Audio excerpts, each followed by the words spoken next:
Hello दोस्तों, स्वागत है आपके अपने YouTube channel target seal services में। आज है 16 अगस्त और आज के इस लेक्चर में हम दोस्तों 16 अगस्त से जितने भी करेंट अफेयर्स के क्वेश्चन बनने वाले हैं सारे क्वेश्चन को इस लेक्चर में हम डिस्कस करेंगे और साथ ही इन करेंट अफेयर्स के क्वेश्चन से जो भी महत्वपूर्ण पॉइंट बनेंगे उन्हें भी हम देखने वाले हैं। सबसे पहले हम दोस्तों बात करेंगे जो लास्ट क्लास में आपसे क्वेश्चन पूछा गया था कि विश्व स्वास्थ्य संगठन मतलब वर्ल्ड हेल्थ ऑर्गेनाइजेशन के वर्तमान में अध्यक्ष कौन हैं। दोस्तों ये जो वर्ल्ड हेल्थ ऑर्गेनाइजेशन है इसके वर्तमान में जो अध्यक्ष है वह है टेड्रोस एडेनोम। यहाँ पे करेक्ट आंसर है ऑप्शन थर्ड। याद रखना दोस्तों कौन है, तो यह टेड्रोस एडेनोम है।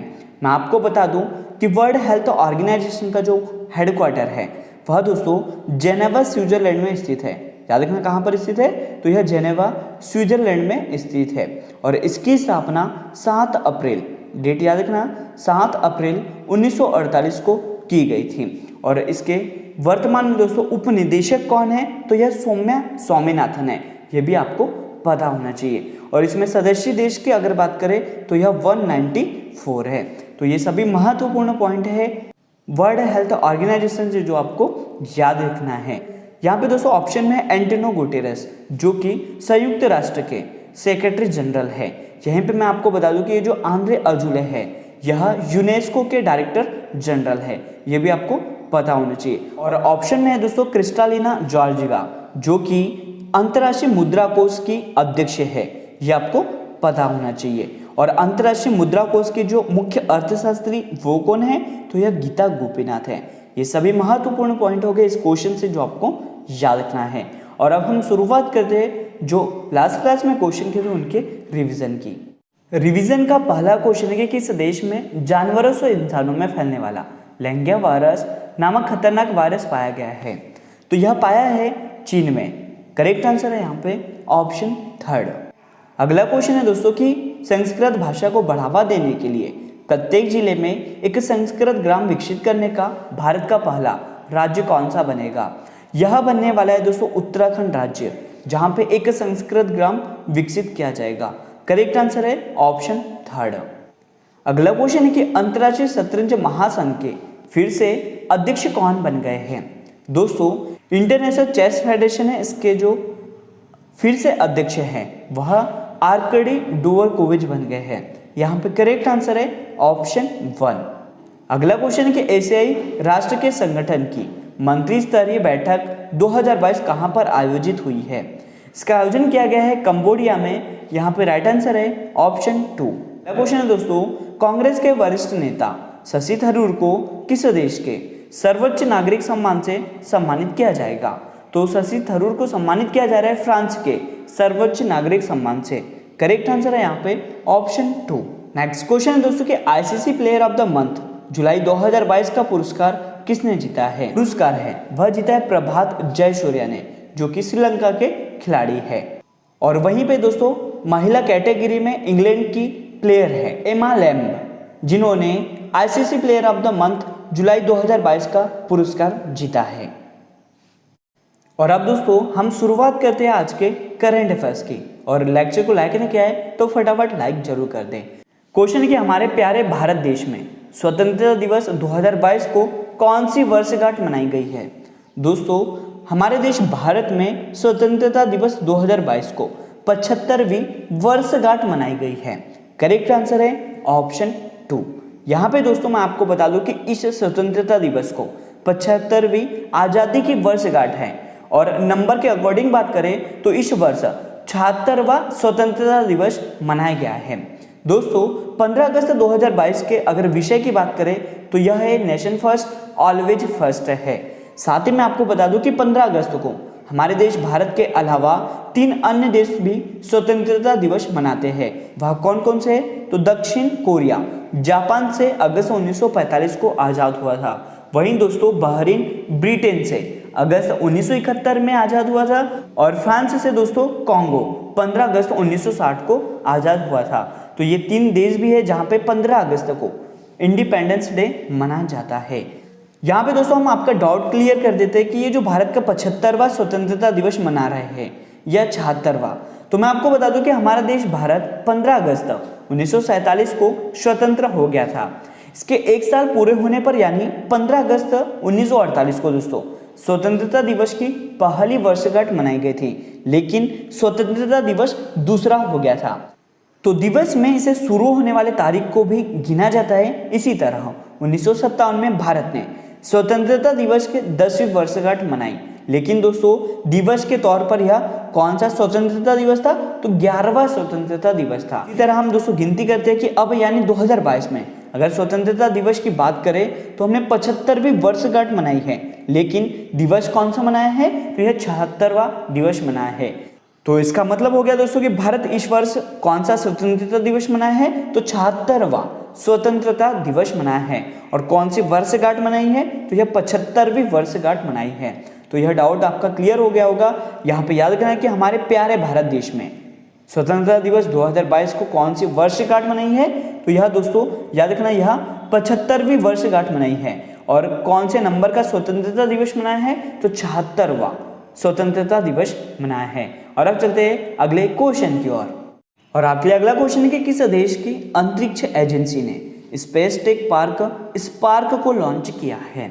दोस्तों मैं आपको बता दूं कि हमारे देश भारत ने देश की अंतरिक्ष एजेंसी इसरो ने स्पेस टेक पार्क स्पार्क को लॉन्च किया है। करेक्ट आंसर है ऑप्शन 4। तो भारतीय अंतरिक्ष अनुसंधान संगठन मतलब इसरो ने हाल ही में आज़ादी का अमृत महोत्सव समारोह के हिस्से के रूप में एक virtual space tech park spark को लॉन्च किया है। इसे दोस्तों इसरो के अध्यक्ष एस सोमनाथ द्वारा लॉन्च किया गया है।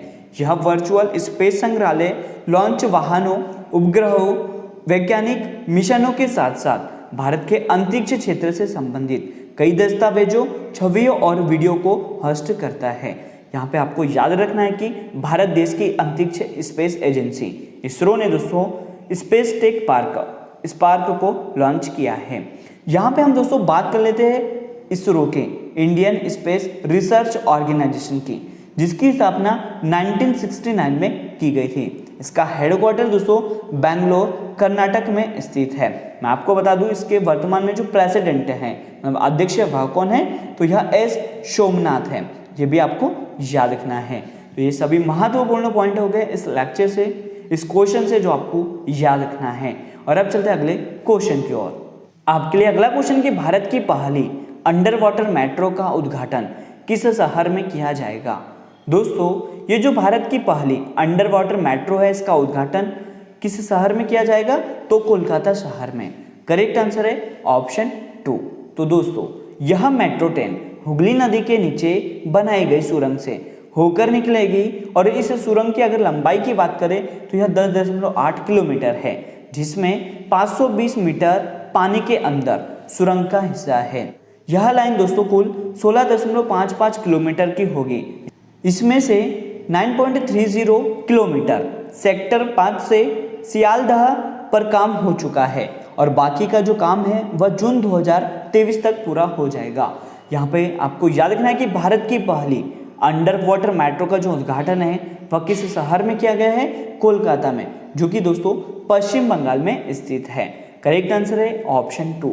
और अब चलते हैं अगले क्वेश्चन की ओर। आपके लिए अगला क्वेश्चन दोस्तों कि किस देशों की वायुसेना के बीच पहला द्विपक्षीय युद्ध अभ्यास उदार शक्ति 2022 आयोजित किया जाएगा? दोस्तों ये जो द्विपक्षीय युद्ध अभ्यास उदार शक्ति है, इसका आयोजन किया जा रहा है भारत और मलेशिया के बीच आयोजित किया जाएगा। यहाँ पे करेक्ट आंसर है ऑप्शन 3। यहाँ पे दोस्तों क्वेश्चन को थोड़ा करेक्ट कर लेना कि भारत देश के साथ किस देश की वायुसेना के बीच पहला द्विपक्षीय युद्ध अभ्यास उदार शक्ति 2022 का आयोजन किया जाएगा। तो याद रखना भारत और मलेशिया के बीच। यहाँ पे करेक्ट आंसर क्या है? ऑप्शन 3। तो यह युद्ध अभ्यास भारतीय वायुसेना और रॉयल मलेशियाई वायुसेना के बीच आयोजित किया जाएगा। इस युद्ध अभ्यास में भारत दल की तरफ से Su-30 MKI और C-17 जैसे विमान उदार शक्ति 2022 युद्ध अभ्यास में भाग ले रहे हैं। यह युद्ध अभ्यास भारतीय वायुसेना के सदस्यों को नया सीखने का अवसर देगा, साथ ही आपसी युद्ध क्षमताओं पर भी ध्यान केंद्रित करेगा।